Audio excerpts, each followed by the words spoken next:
Cynthia Nixon comes back to the New York City stage in the 7-year disappear. She has got a lot going on right now, both on stage and on screen. I had a chance to catch up with Cynthia at New York City's Algonquin Hotel. So let's just jump in and talk, because I'm excited to have you here, and I feel like you have so many different projects going on. And I don't know which one to go to first, so I'm going to go to the 7-year disappear first. Okay, great. Because I feel like there's a lot to talk about with that, and there's kind of a fun personal story behind it, since you've been gone for 7 years. I know it. We were doing a little workshop of it a few months ago, and I realized, oh, it's been 7 years since I've been on stage, and it's about a person who disappears for 7 years, like I have from the stage. But it's so weird for me because, I mean, it's just been the pandemic and then other things, and I can't remember another time in my life when I haven't been on stage for 7 years. It feels really strange. What brought you back to the stage for this particular play? I guess just the play itself is fascinating to me, and particularly the character or characters, I guess I would say. I play like a world famous performance artist. The other actor is the amazing Taylor Trench, who's playing my son. When the play begins, I have a new piece that's going to be going on at MoMA, and he presents it, and I'm not there, and I disappear for 7 years. And we see, you know, he and I'm a single mom, and he's my gay son, and we're incredibly close. He's also my, you know, my manager and my booker and my best friend. And so he goes into total free fall and goes through a series of crises in my absence, and also my unexplained absence, like where did I go and why did I go? But I also then play all the people in his life in that interim. There's the main character, who's Miriam, and then the 7 other people that I play. So 8? So 8 total. Oh, just 8? 8 total. There are different time periods, I guess, different people, backgrounds, just different ages, genders, ethnicities, classes, you know, you name it. So you know the audience, when I'm in the audience, I go, how in the world did she do all that? And I know that that's all part of the profession and your talent, but that's a lot all in one, you know, a span of what, an hour and a half to 2 hours. Yeah, there are 2 main tricks about doing an accent that isn't your own. One is to do it well. Yes.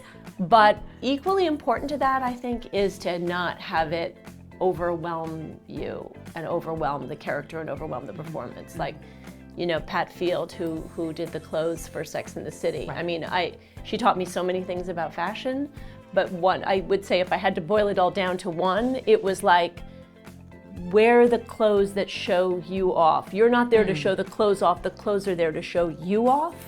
And so, same thing about an accent, right? If the accent is the headline, then you're really in trouble. Then you're not. Yeah. That makes so much sense. Yeah.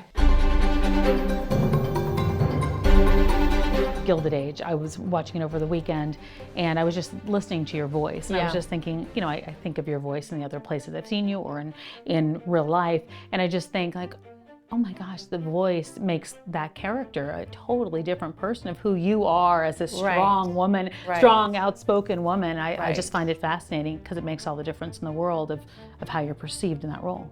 You know, Americans, we just don't speak carefully. We just don't. Dating back to, you know, Mark Antony, you know, it's like a plain spoken man. That's what Americans believe, that if you're kind of sloppy, you're authentic.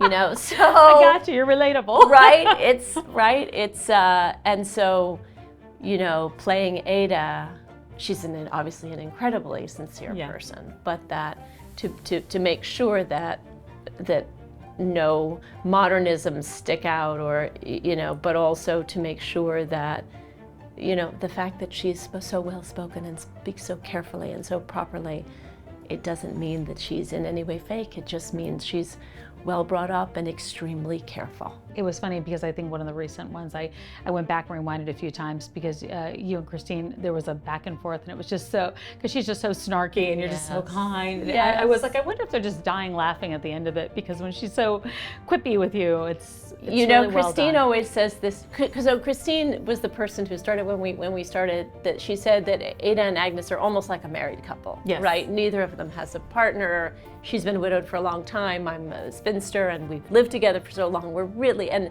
she takes a more, I think, masculine role. She's making decisions and barking and in charge of the money, and I'm sort of, you know, scurrying around after trying to mend everybody's feelings. Fix it all. Yeah, people's mental health.